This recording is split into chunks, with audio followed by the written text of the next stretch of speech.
Surah Al-Fatihah ini disepakati oleh ulama berjumlah 7 ayat dan diturunkan sebelum Nabi hijrah ke Madinah. Jadi ada ayat-ayat atau surah-surah yang diturunkan sebelum Nabi hijrah, ada ayat atau surah-surah yang diturunkan setelah Nabi hijrah. Pelan-pelan ya. Kalau ayat atau surah tersebut diturunkan sebelum Nabi hijrah ke Madinah, maka ayatnya, surahnya disebut dengan Makkiyah. Pernah dengar istilah Makkiyah ya? Ini istilah yang tepat. Makkiyah itu surah-surah atau ayat yang diturunkan sebelum Nabi hijrah, bukan yang turun di Mekah ya. Karena nanti ada pendapat surah yang turun di Mekah disebut Makkiyah ya. Belum tentu, karena nanti ada surah yang turun di Mekah tapi setelah Nabi hijrah ya. Nabi hijrah ke Madinah, kemudian beliau pergi ke Mekah, dalam haji wada'nya turun surah ya, turun ayat. Itu tetap disebut Madaniyah, bukan Makkiyah ya, karena turun setelah Nabi hijrah. Jelas ya? Baik. Adapun surah-surah dan ayat yang turun setelah Nabi SAW hijrah ke Madinah, walaupun beliau sekali pergi ke Mekah dan turun saat itu di Mekah ya, itu disebut dengan Madaniyah ya. Jelas ya? Ada Makkiyah, yang kedua Madaniyah. Jadi kalau ibu bapak mendengar istilah Makkiyah berarti turun sebelum Nabi hijrah. Kalau mendengar Madaniyah berarti turun setelah Nabi hijrah. Baik. Pelan-pelan. Tidak semua suratnya kadang-kadang ya, tidak seutuhnya surah. Ada yang utuh turun sebelum hijrah ya. Ada yang sebagian turun di Mekah isinya, sebagian turun di Madinah. Ada yang demikian ya. Nanti kita bahas saat masuk pada kandungan surahnya. Baik. Jumlahnya 7 ayat disepakati oleh ulama ya. Dari mana keterangan 7 ayat ini? Ternyata langsung disebutkan dalam Al-Quran, surah ke-15 ayat ke-87, surah ke-15 Al-Hijr ayat ke-87, Quran surah 15 ayat 87. Ditafsir nanti kita lihat di hadis tadi Al-Bukhari, hadis riwayat Al-Bukhari nomor hadis 4474 dari Sa'id Al-Mu'alla. Pelan-pelan. Dan ditemukan ayatnya, walaqad atainaka sab'an minal mathani wal qur'anal azim. Masyaallah.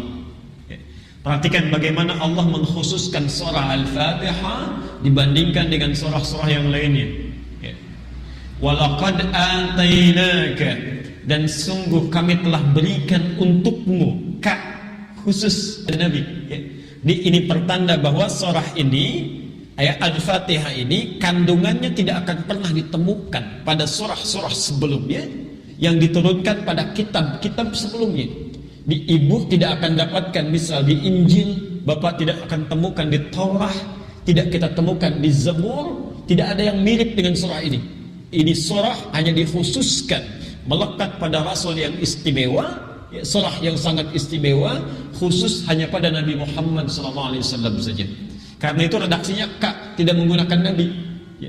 Walaqad atainaka, dan sungguh kami hanya berikan hanya untukmu saja ya. Sab'an minal mathani, ada 7 ayat yang akan terus diulang-ulang insyaallah. Jadi keistimewaan surah ini ada 2 ya. Satu, di ayat ini disebutkan bahwa surah ini kandungannya tidak diturunkan pada kitab-kitab sebelumnya, tidak didapati. Dan yang kedua, dia akan terus diulang-ulang, berbeda dengan surah-surah yang lainnya ya.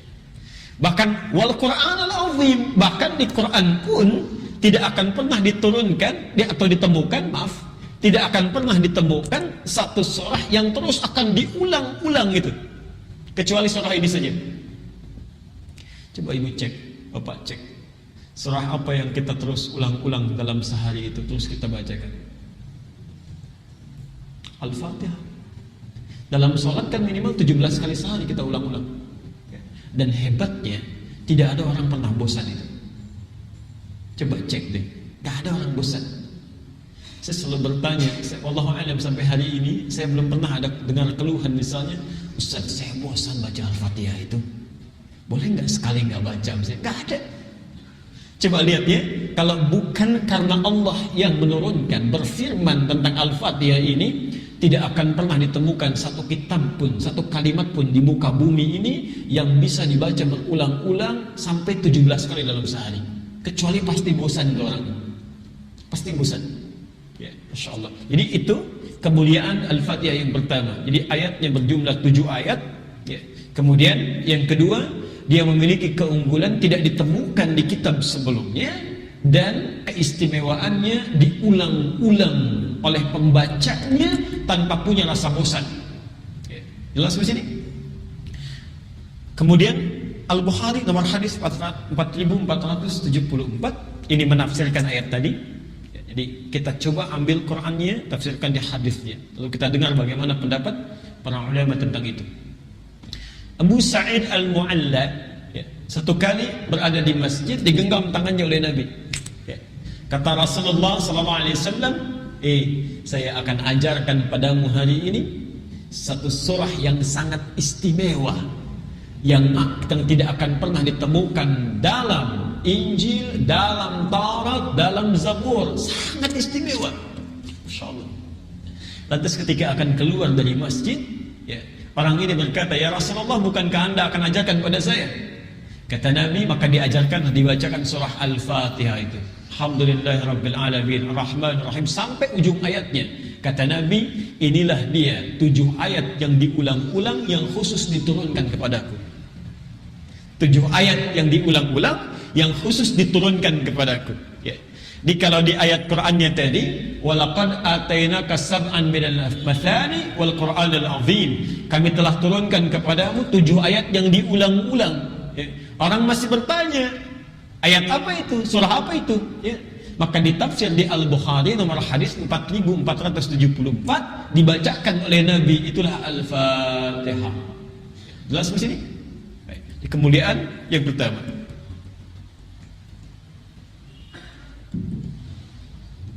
Satu. Yang kedua, kita lihat beberapa kemuliaannya lagi.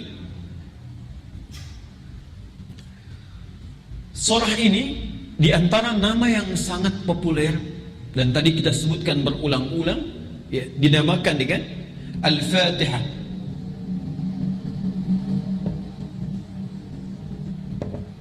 Al-Fatihah. Ibu bapak bisa perhatikan sejenak, saya berikan satu ilmu dalam bahasa Arab. Ya. Biasanya kalau ada satu kalimat menyendiri, tidak terangkai dengan kalimat lain, tapi diberikan alif lam di depannya. Ya. Al-Fatihah misalnya. Biasanya yang seperti ini berasal dari 2 kalimat yang terangkai, tapi salah satunya dihilangkan. Dalam ilmu bahasa Arab disebut dengan mudhaf ilaih.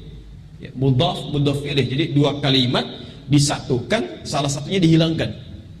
Misal, kita ingin tulis Masjidil Haram misalnya. Masjidil Haram.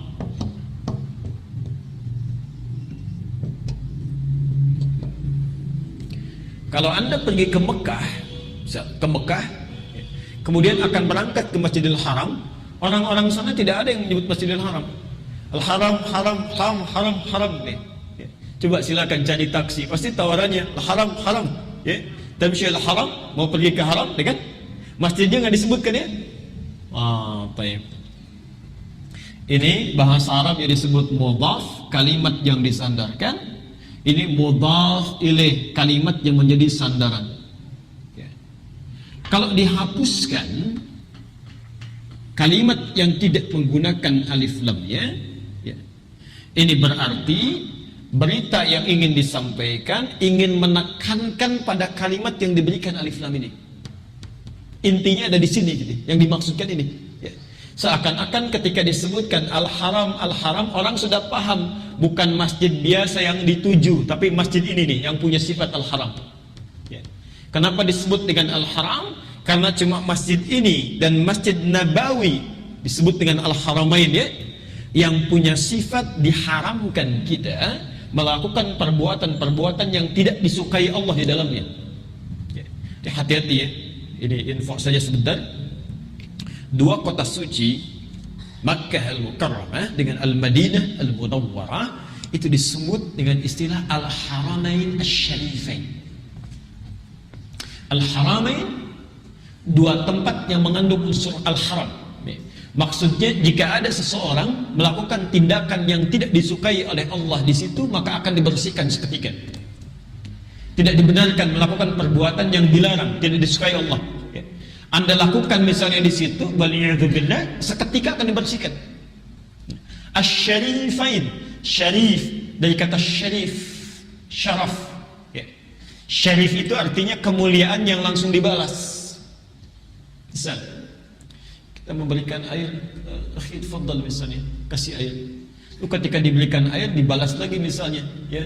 Misal dengan makanan saya, diberikan makanan dikembalikan dengan kue misalnya, tukeran seperti itu syarif namanya. Kemuliaan yang langsung mendapatkan balasan. Ya. Syarafun itu sifatnya, ya. Syarifun bila sudah melekat pada sesuatu. Jadi kalau ada yang namanya syarif atau syarifah, itu orang yang memiliki sifat kemuliaan yang ingin cepat membalas. Ya. Jadi kalau antum senyum, dia senyum, dia antum misalnya ucapkan salam, dia jawab lebih lengkap, Assalamualaikum, waalaikumsalam warahmatullahi wabarakatuh. Itu syarif. Jadi kalau ada yang namanya syarif, antum panggil Assalamualaikum, cuek aja. Nah, itu bukan syarif namanya. Termasuk syarifah kalau perempuannya. Baik. Sekarang kita kembalikan ke sini. Al-Fatihah tidak berdiri sendiri. Ya. Di rumus cepatnya kalau ada alif lam pada satu kalimat dan tidak terangkai dengan kalimat lain, itu pasti ada kalimat sebelumnya. Ada kalimat sebelumnya. Nah, asal kalimatnya bisa bersanding dengan surah Al-Fatihah.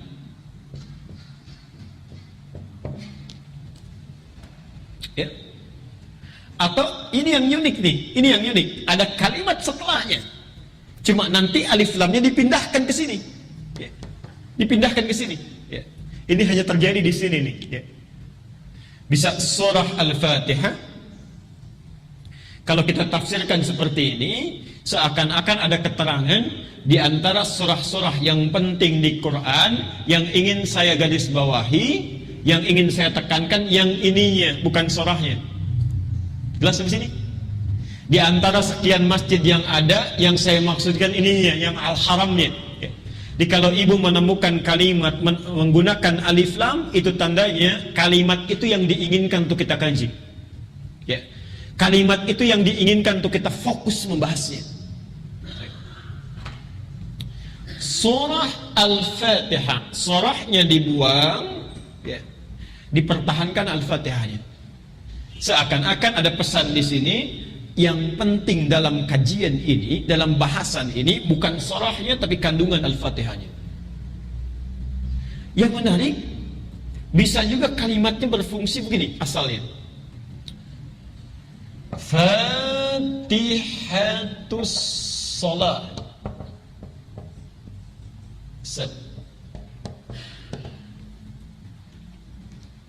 Lihat sini.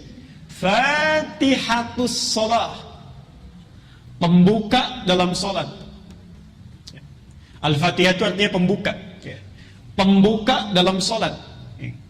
Biasanya, tadi kan kita sepakati ya, hukum mudhaf ilaih biasanya dibuang kalimat pertamanya, ya, dibuang kalimat pertama disebut dengan mudhaf, disisakan kalimat keduanya begini. Kalau mau konsisten kan ditutup Fatihahnya, ya, tersisa sholat dia. As-salah. Baik. Kalau kalimatnya demikian, berarti yang penting sholatnya, bukan Fatihahnya. Tapi kalau saya buang sholatnya gini, kemudian saya pindahkan ke Fatihah, saya berikan alif lamnya ke sini. Saya ulang ya.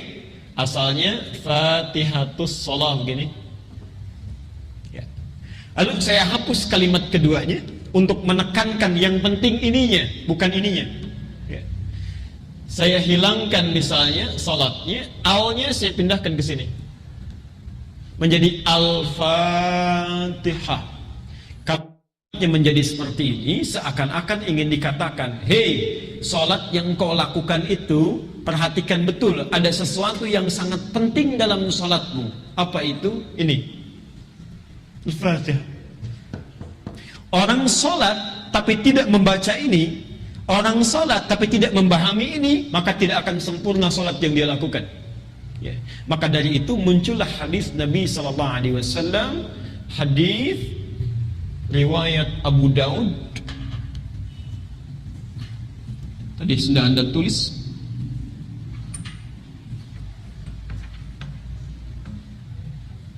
Dan hadis riwayat At-Tirmidzi, dua-duanya punya redaksi yang sama, ya.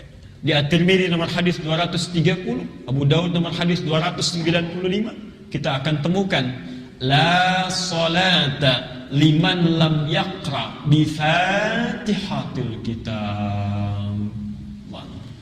Tidak sempurna. Bahkan kalau sengaja ditinggalkan tidak sah, ya. La itu pelan-pelan. La, saya sudah pernah ajarkan ini kalau tidak keliru. Kalau bersanding dengan satu kalimat, harokatnya a, ya, bisa.